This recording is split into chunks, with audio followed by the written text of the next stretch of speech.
दोस्तों नमस्कार, मैं एसबी सागर टीपीएन 20 न्यूज मतलब tiger post news. Mangesh Yadav का 5 तारीख को एसटीएफ डिप्टी शाही डीके शाही इनकाउंटर करते हैं और कहते हैं अपने बयान में कि मंगेश यादव रास्ते से जा रहा था, उनका इनकाउंटर कर दिया।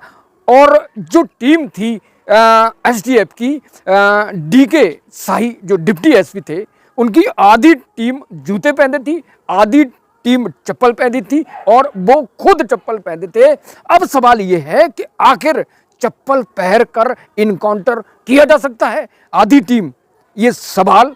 और जिस डकैती जो 28 अगस्त को भरतजी सर्राफ सुल्तानपुर में डकैती हुई, उस डकैती में कुल 15 आरोपी थे। उस 15 आरोपी में जो वहां के एसपी सोमेन वर्मा के अनुसार 15 आरोपी थे। जब 15 आरोपी थे तो मंगेश यादव का इनकाउंटर क्यों किया? उसकी बहन का कहना है कि 2 तारीख को घर से ले गए, 2-3 दिन तक उसे दौड़ाया और 5 तारीख का इनकाउंटर कर दिया। दोस्तों इससे पहले 3 जो आरोपी थे उसी डकैती के, विनय शुक्ला, अजय यादव, अरविंद यादव, विवेक सिंह, उनको कोर्ट में सिलेंडर करा दिया और दुर्गेश सिंह को भी कोर्ट में सिलेंडर करा दिया। लेकिन मंगेश यादव को क्यों ठोका? मंगेश यादव का इनकाउंटर क्यों किया? अखिलेश यादव का कहना है हत्या है, इनकाउंटर नहीं। और कांग्रेसी नेता अजय राय वहां पहुंचे, उन्होंने भी इस मामले में गहरी टिप्पणी की और उनका सिर्फ ये कहना था कि सिर्फ जो इनकाउंटर किया है वो इनकाउंटर नहीं, हत्या है। भाजपा के एमएलसी नेता मौज काट रहे हैं और गरीबों के साथ अन्याय हो रहा है, क्योंकि वह उनके घर पहुंचे थे और उस मंगेश यादव के घर को देखकर नहीं लगता है कि वह डकैत था। फिलहाल हम इस बात की पुष्टि नहीं करते, ये मीडिया का आधार है। दोस्तों डकैत चोर होता है और जो चोरी करता है उसको सजा मिलना चाहिए। लेकिन सवाल कि 15 जो आरोपी थे, 15 दोस्तों 15 आरोपी थे, उन 15 में आखिर मंगेश यादव को इनकाउंटर क्यों किया? इसमें विपिन सिंह को गिरफ्तार किया है और विपिन सिंह ने कोर्ट में सरेंडर किया है। वो बेचारा डर डर के कह रहा है मेरा इनकाउंटर होगा।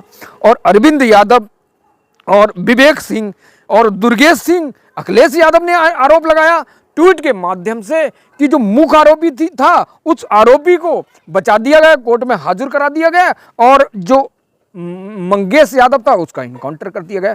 तो ये सवाल बहुत बड़ा है कि आखिर डकैती पड़ी और डकैती 28 को पड़ी और पुलिस ने मुख्य आरोपी 4 तारीख को जो दुर्गेश सिंह था उसको सिलेंडर करा दिया और 3 तारीख को विनय शुक्ला, अजय यादव और अरविंद यादव और विवेक सिंह, इनको सिलेंडर करा दिया। और 5 तारीख को जो उसकी बहन का कहना है मंगेश की कि 2 तारीख को घर से ले गए और 5 तारीख को उसको मार दिया। वह फीस जमा करने जा रहा था दोस्तों, फीस। तो इस एसटीएफ ने जहां चप्पल पहन के इनकाउंटर कर दिया, ये बहुत बड़ा सवाल है। विवेक कापरी वरिष्ठ पत्रकार ने लिखा है कि 28 अगस्त को 1.5 करोड़ की डकैती होती है। 3 सितंबर को पुलिस ने सचिन पुष्पेंद्र भुवनेश को गिरफ्तार किया और 5 सितंबर मंगेश यादव को एनकाउंटर कर दिया। ऐसा कैसे हो सकता है? इससे पहले वाले आरोपी कोर्ट में सिलेंडर कर देते हैं और वो गरीब, मैं इस बात की पुष्टि नहीं करता दोस्तों, जब एक व्यक्ति बचता है और वो मुलायम सिंह यादव यानी कि अखिलेश यादव का बिरादरी का था तो उसको ठोक दिया जाता है। अब यह खबर चल रही है कि यादव है ठोक दो, और जो 14 आरोपी बचे उनको क्यों नहीं ठोका? ये बहुत बड़ा सवाल है। और अखिलेश यादव का आगे बहुत बड़ा सवाल है कि भाई 1.5 करोड़ की डकैती हुई और भरतजी सर्राफ अपने बयान में कहते हैं कि भाई जो हमारा माल गया 15 किलो चांदी दिखा रहे हैं और चांदी के अलावा सोना कहीं नहीं दिखा रहे हैं, कैश कहीं नहीं दिखा रहे हैं, 10% भी नहीं मिला। तो ये सवाल बहुत बड़े हैं योगी सरकार के सामने, पुलिस के सामने, और ये कोर्ट में क्या देंगी? अब अगर इस मामले की, जैसे अखिलेश यादव इस मामले को और अजय राय कांग्रेसी नेता इस मामले को सुप्रीम कोर्ट ले जाना चाहते हैं। अब सुप्रीम कोर्ट में जाएगा तो आपको पता है सुप्रीम कोर्ट में केस ट्रायल के दौरान क्या होगा, क्योंकि हम सबको खूब अच्छे से पता है जिस बिल्किस बानो के घर में आग लगा दी, तोड़फोड़ की, गलत काम हुआ उसके साथ, और भाजपा सरकार ने, गुजरात की भाजपा सरकार ने जो आरोपी थे उन सबको छोड़ दिया एक कानून बनाकर। सुप्रीम कोर्ट में जब इसकी ट्रायल हुई और सुप्रीम कोर्ट ने उन आरोपी को तुरंत सरेंडर करने को कहा। अब वो जब जेल चले गए तो न्यायालय एक ऐसी चीज है, अगर न्यायालय सच्चा है तो हर व्यक्ति को न्याय मिलेगा। मंगेश यादव का हत्या हुआ, इनकाउंटर हुआ, ये तो राजनीतिक मुद्दा बन गया दोस्तों, लेकिन अगर ये कोर्ट में जाता है, सुप्रीम कोर्ट में जाता है तो दूध का दूध पानी का पानी हो जाएगा। जिस तरह उत्तर प्रदेश सरकार ने 69,000 सहायक अध्यापक की भर्ती की, 68,000 शिक्षकों की भर्ती की, 68,000 शिक्षक भर्ती हुए। अब जो ओबीसी के छात्र, ओबीसी के जो कैंडिडेट थे उनकी भर्ती नहीं हुई, वो कोर्ट चले गए। High court double bench, Lucknow की सिंगल बेंच दोनों से जीत गए। मामला आया कि योगी सरकार ने बेसिक शिक्षा नियमावली को ताक पर रखा है और जो आरक्षण नियमावली 1985 1995 दोनों को ताक पर रखा बनाया। जो भर्ती है वो स्कैम है, इसलिए उस जो लिस्ट है उसको निरस्त करके दूसरी लिस्ट नहीं बनाया जाए। और इसके साथ साथ जो इलाहाबाद हाई कोर्ट की जो लखनऊ खंडपीठ ने कहा कि भाई अगर जो लिस्ट बनाएंगे उसमें जिस व्यक्ति को जनरल कैटेगरी के बराबर नंबर मिले तो उसको जनरल में रखा जाए। तो भाई इस मामले में 30 दिन का टाइम दिया था सरकार को।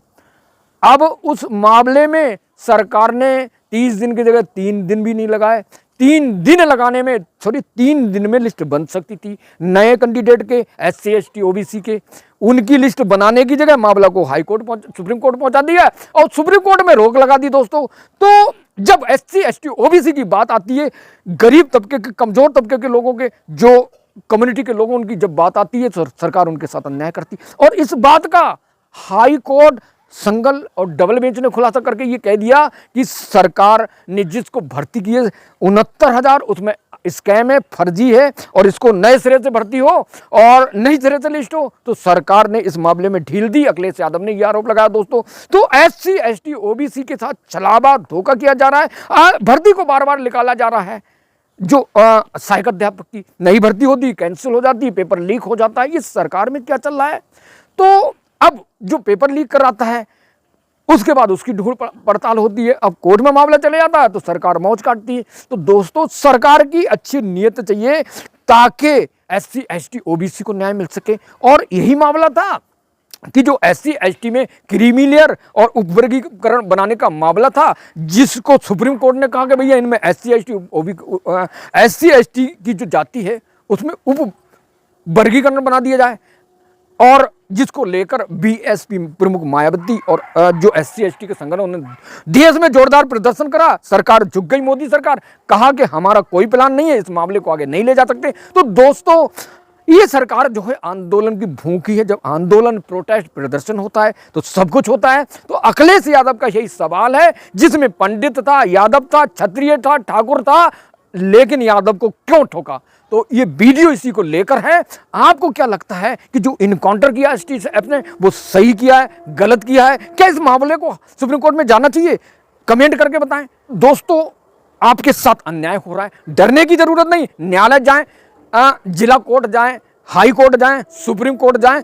अगर आपके साथ अन्याय हुआ है, आप सरकार कर रही है, जनता कर रही है, प्रतिद्वंदी कर रहा है, तो हर हाल में उससे लड़े। और हमें उम्मीद है कि जो अन्याय होता है जनता के साथ, चाहे सरकार करती है, चाहे विपक्ष करता है, चाहे कोई अन्य करता है, तो हर व्यक्ति को न्याय मिलेगा हर हाल में। तो मंगेश यादव के केस को लेकर एक बार फिर गुजारिश है कि कमेंट करें कि आखिर मामला क्या था, क्यों मंगेश यादव को टारगेट बनाया गया, दुर्गेश सिंह को टारगेट इनकाउंटर क्यों नहीं किया गया, विपिन सिंह का इनकाउंटर क्यों नहीं किया? और वैसे जो इनकाउंटर संस्कृति है वो गलत है। डिंपल यादव ने जो लोकसभा की सतत 19 मामलों को उठाया है और कहा है कि जो इनकाउंटर की जो संस्कृति है वो गलत है, वो मानवता के खिलाफ है। और अखिलेश यादव रोज धड़ाधड़ ट्वीट कर रहे हैं मंगेश यादव के समर्थन में। इसके साथ साथ उनका समर्थन ये है कि मंगेश यादव का इनकाउंटर किया, लूटा गया माल कहाँ है और 14 आरोपियों के साथ किस तरह व्यवहार किया गया। तो दोस्तों इस तरह के न्यूज़ के लिए मेरे साथ जुड़े रहिए। नमस्कार, जय हिंद।